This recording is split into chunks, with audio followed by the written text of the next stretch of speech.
All right, and we're about to wrap up posts here. I just want to talk about two quick things that are on here that you're not going to really visit that much, but you may visit once or twice every now and again. And I just wanted to go ahead and go over them real quick. The first one is tags, and the second one will be categories. We'll go over that in a second. The tags are basically those one-word keywords that you're going to associate with each of your posts. If you wanted to go ahead and if you wanted to just add them right here or be able to edit them here, you're going to go to this tag section.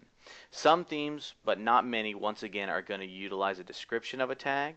So maybe if you wanted to use that, you can, but it's not really something that's very big that you needed to do. The categories section is something that you might want to visit. The categories basically is pretty self-explanatory. You have a category name and sometimes a description, but once again, check with your theme on that.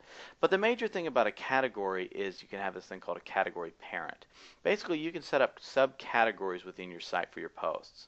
So let's say if we're using the example of Apple again, well, you can have maybe, let's say, an Apple category, but then you can have subcategories of each of its products, such as the iPhone, the iPad, the Mac Mini, the Mac Pro, so on and so forth.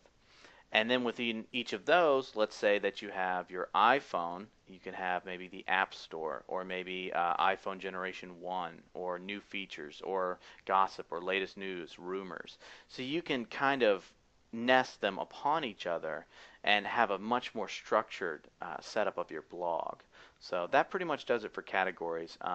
One other thing that's a really useful option inside of categories is if you go to your category section and you can see the different options that are available, you can also see how many posts are in your category. So if you have something that's got a whole lot of posts in it, and then maybe a category that maybe only has one or two, maybe you should take out that category and put it somewhere else. It's obviously not really doing what you want it to do. So this is kind of a nice little overview of exactly where the most of your blog content is basically being directed. So that pretty much does it for posts, and next we are going to move on to links.